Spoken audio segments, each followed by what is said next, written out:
Hello student. हम आ गए हैं आपके नेक्स्ट पेपर को लेके बायोकेमिस्ट्री एंड क्लिनिकल पैथोलॉजी में। जैसा कि मैं आपको बताना चाहता हूँ कि सारे पेपर हमारे वीडियो हमारे चैनल पे अपलोड है। आप वहां से जाके बहुत अच्छे से इसको देख सकते हैं, वहां से पढ़ सकते हैं। ठीक है। तो आगे हम पहले देखते हैं, इसी के साथ थोड़ा सा आगे बढ़ते हैं नेक्स्ट चैप्टर में। ज्यादा बातें करने का समय नहीं है। तो अपने आते हैं नेक्स्ट, जो हमारा हम लेके आए हैं पेपर रिव्यू करने, बायोकेमिस्ट्री एंड क्लिनिकल पैथोलॉजी।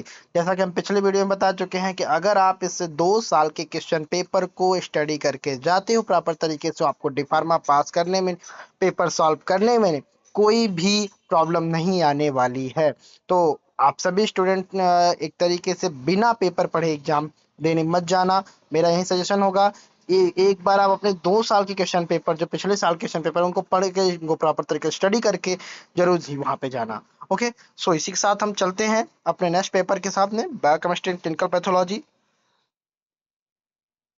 पहला बात किया जाए तो आंसर आने 6 क्वेश्चन, इस क्वेश्चन कैरी इक्वल मार्क यहाँ पे से। अगर बात किया जाए तो ये टोटल क्वेश्चन हमारे 5 नंबर के हैं। 5 5 नंबर के 7 क्वेश्चन है, 7 क्वेश्चन, जिसमें से आपको सॉल्व करना है 6 क्वेश्चन।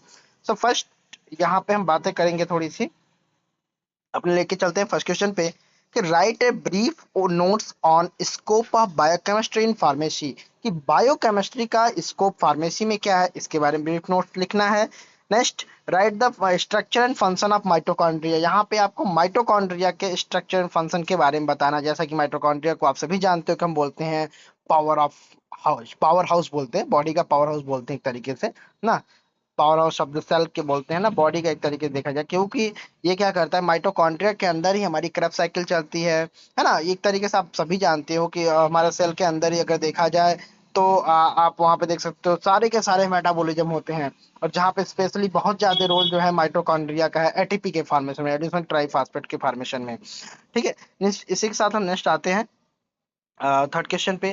तो give the classification of amino acid based on chemical nature with suitable example. Amino acid के बारे में आपको बताना है, यानी कि प्रोटीन। अमीनो एसिड क्या होता है, जब प्रोटीनस मॉलिक्यूल होते हैं उनके बारे में आपको बताना है। नेक्स्ट हम बात करते हैं, discuss the application of biotechnology and medicine,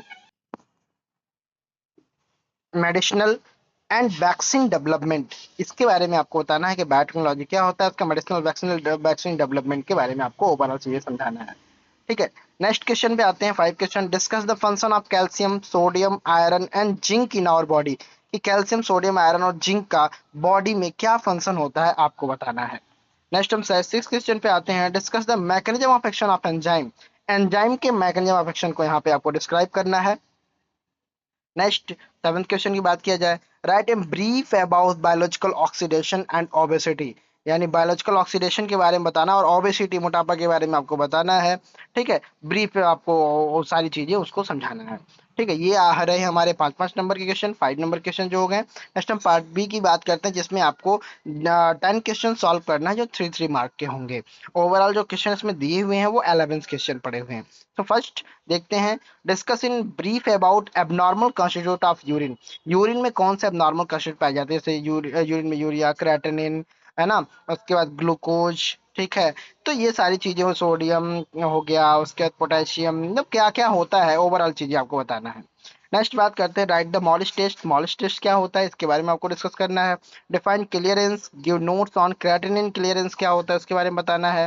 right the biological role of fatty acid. ठीक है। Next, describe the function of the following electrolyte, phosphorus and chloride के बारे में आपको यहाँ पे ओवरऑल डिस्क्राइब करना, उसके फंक्शन के बारे में बताना है। कि जो फास्फोरस और क्लोराइड इलेक्ट्रोलाइट का उसमें क्या है। ठीक है।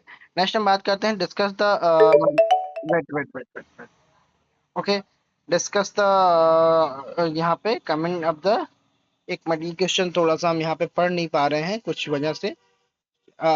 ये यहाँ पे जो क्वेश्चन है, चलिए इसके बाद आगे नेक्स्ट क्वेश्चन को देखते हैं। एक्चुअली थोड़ा सा इशू आ रहा है इसको पढ़ने में, बहुत ज्यादा चुतला हो चुका है। नेक्स्ट हम बात करते हैं एडक्वेशन की, तो discuss the absorption and excretion of iron. ठीक है। Absorption and excretion of iron, iron के एब्जॉर्प्शन और एक्सक्रीशन के बारे में बताएंगे कि आयरन कहाँ से एब्जॉर्ब होता है, एक्सक्रीशन के उसके बारे में बताएंगे। नेक्स्ट हम बात करते हैं, list the various enzyme use for diagnostic purpose. कौन, यहाँ पे हम बताने वाले हैं कौन कौन से एंजाइम जो डायग्नोस्टिक पर्पज के लिए यूज किए जाते हैं। ठीक है। जैसे आप बहुत सारे एंजाइम को पढ़ा होगा, एएलटी, एसटी, जिसमें हम एसजीपीटी, एसजीओटी की बात करते हैं ना, तो इसमें एक तरीके से, इस तरीके से आपको बहुत सारी चीजों को बता देना, जितने भी बॉडी में एंजाइम सिक्रेशन होते हैं, ठीक है, उनके बारे में। ठीक है, नेक्स्ट हम देखते हैं question number 10, write the cause, symptom and treatment of the dehydration. Dehydration के सिम्टम, कॉजेज और ट्रीटमेंट के बारे में आपको यहाँ बताना है। Write short note on vitamin C, vitamin C के बारे में आपको यहाँ पे शो करना है कि विटामिन सी क्या होता है, उसके बारे में ओवरऑल क्या काम आता है, ये सारी चीजें। नेक्स्ट शिक्षक पार्ट सी का क्वेश्चन आपके सामने मैं दे रहा हूँ यहाँ पे, आप इसको देख लीजिए, आप इसको नोट डाउन कीजिएगा। हमारा यही सजेशन होगा आप सभी डिफार्मा सेकेंडरी के स्टूडेंट के लिए कि आप इन सारे क्वेश्चन को नोट डाउन कीजिए, और नोट डाउन करने के बाद इनको सॉल्व करके ही आप अपना एग्जाम देने जाइए। ठीक है, ये हिंदी वालों के लिए हो गया। हिंदी वाले भी, जो स्टूडेंट हिंदी में लिखना चाहते हैं, उनके लिए भी ये क्वेश्चन है, उनको अपने किसी कॉपी पे लिख लीजिए और लिख के वहां से सॉल्व कर लीजिए। ओके, सो इसी के साथ हम चलते हैं नेक्स्ट। ये हमारा 2024 का था, और अब हम देखने वाले हैं कि कौन से ऐसे क्वेश्चन हैं जो हर साल एग्जाम में रिपीटेड हैं। तो इसके लिए हम चलते हैं 2025 के क्वेश्चन पेपर पे। तो नेक्स्ट हम आ चुके हैं 2025 के क्वेश्चन पेपर में। अब देखते हैं इसमें कौन से ऐसे क्वेश्चन हैं जो रिपीटेड क्वेश्चन है। अगर रिपीटेड ना भी हो तो आप 2 साल क्वेश्चन पेपर को पढ़ के बड़े आसानी के साथ में डी फार्मा एग्जाम आप पास कर सकते हैं। ओके, चलते हैं लेके पार्ट ए की बात करते हैं, जिसमें आंसर यानी 6 क्वेश्चन, इसके क्वेश्चन कैरी इक्वल मार्क। आपको 6 क्वेश्चन में सॉल्व करने हैं, सारे क्वेश्चन इक्वल मार्क है, यानी 6 × 5 की बात कर रहे हैं, 5 नंबर्स के हैं, टोटल 30 मार्क्स के क्वेश्चन है। इसमें 7 क्वेश्चन दिए हैं, 6 आपको सॉल्व करना है। तो first, define carbohydrate and discuss it's classification with example. बहुत ही इंपॉर्टेंट क्वेश्चन है, जो ज्यादातर एग्जाम में रिपीटेड क्वेश्चन है, इसके बारे में बहुत ही अच्छे से पढ़ के जाना।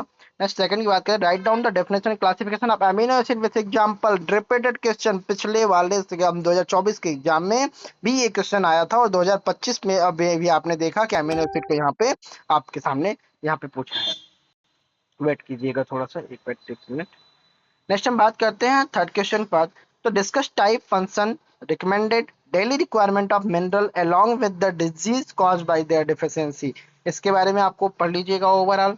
ठीक है, next discuss electrolyte composition of the body fluid. ठीक है, right A notes on dietary intake of electrolyte and electrolyte balance. आप इलेक्ट्रोलाइट कंपोजिशन, बॉडी फ्लूइड में जो इलेक्ट्रोलाइट कंपोजिशन होते हैं उनके बारे में आपको डिस्कस करना है, और कौन से डाइटरी इंटेक लेने पे, डाइट में क्या खाने पे कौन से इलेक्ट्रोलाइट हमें मिलेंगे, इसके बारे में यहाँ पे आपको बताना है। ठीक है, नेक्स्ट 5 की बात करते हैं, discuss the role of lymphocytes and platelet in health and disease. इसमें आपको बताना है कि आपके हेल्थ और डिजीज में के लिए जो लिम्फोसाइट्स और प्लेटलेट का क्या रोल है, इसमें ओवरऑल आपको डिस्क्राइब करना है। Next question, discuss function of kidney and routinely performance test access the function of kidney and their clinical significance. Kidney के फंक्शन के बारे में बताना है, और इसके लिए जो जो टेस्ट किए जाते हैं, जो रूटीन टेस्ट होता है, उसके बारे में आपको यहाँ डिस्क्राइब करना है। नेक्स्ट 7 पे आते हैं, define purine and pyrimidine base. Purine pyrimidine base क्या होता है, और draw with the structure of DNA and discuss its function. और डीएनए स्ट्रक्चर को ड्रॉ करना है, और उसके फंक्शन के बारे में आपको यहाँ पे डिस्कस करना है। नेक्स्ट पार्ट बी के बारे में बात करते हैं। तो right short note on biotechnology. अब 3 नंबर में पूछे गए क्वेश्चन है, और ये रिपीटेड क्वेश्चन है, पिछले वाले में जैसा कि आपने देखा ये क्वेश्चन पूछा जा चुका है। तो नेक्स्ट हम बात करते हैं, write short note on cell and biochemical organisation. Next, define erythrocyte and its significance. Erythrocytes के बारे में बताना है, ठीक है, यानी आरबीसीएस के बारे में आपको यहाँ पे डिस्कस करना है। Define coenzyme and its function. आप देख सकते हैं पिछले वाले में भी इस टॉपिक से क्वेश्चन पुट अप किया था। Next, function of cholesterol in our body, in the body. Cholesterol का फंक्शन क्या है बॉडी में, ये हम बातें यहाँ पे बताने वाले हैं। ठीक है, discuss disease related to the malnutrition of protein. यहाँ पे मालन्यूट्रिशन ऑफ प्रोटीन कंडीशन में कौन से डिजीज कॉज हो सकती है, इसके बारे में आपको डिस्कस करना है। Start note on oral dehydration therapy. Oral dehydration therapy के बारे में आपको बताना है। Right short note on urea cycle. आपको यूरिया साइकिल के बारे में यहाँ पे डिस्क्राइब करना है कि यूरिया साइकिल क्या होता है। डिस्कस एंजाइम इन शार्ट। एंजाइम के बारे में बताना, जो कि रिपीटेड क्वेश्चन है, पिछले क्वेश्चन भी आ चुका है। नेक्स्ट 10th पे, abnormal constitute of urine and their significance. Repeated question है, पिछले वाले में आपको पहले से ही पूछ चुका है। Next 11th, right short note on protein deficiency disease. Protein के डिफिशियंसी की वजह से कौन कौन से डिजीज कॉज हो सकते हैं, ये क्वेश्चन आपके यहाँ पे पूछा गया है। नेक्स्ट हम बात करते हैं क्वेश्चन सी, पार्ट सी में। तो आप इन सारे क्वेश्चन को फटाफट फटाफट अपने जो है कॉपी पे नोट डाउन कीजिए, और नोट डाउन करके इनको अच्छे से सॉल्व कीजिए, और सॉल्व करके अच्छे से इन 2 साल के क्वेश्चन को सिर्फ आप पढ़ के जाइए। अब बहुत ही आसानी के साथ डी फार्मा एग्जाम को क्लियर कर सकते हैं। ठीक है, इसी के साथ धन्यवाद लगाते हैं। और जिन भी आपको सारे क्वेश्चन पेपर हमारे इस जो है यहाँ पे मेडिको ट्यूटोरियल के चैनल पे बहुत ही आसानी के साथ उपलब्ध हो जाएंगे, तो आप चाहें तो यहाँ से सारे रिव्यू क्वेश्चन को आप देख सकते हैं। 2024-25 के सारे क्वेश्चन को हम यहाँ पे पहले ही रिव्यू किया है हमने। ओके, धन्यवाद।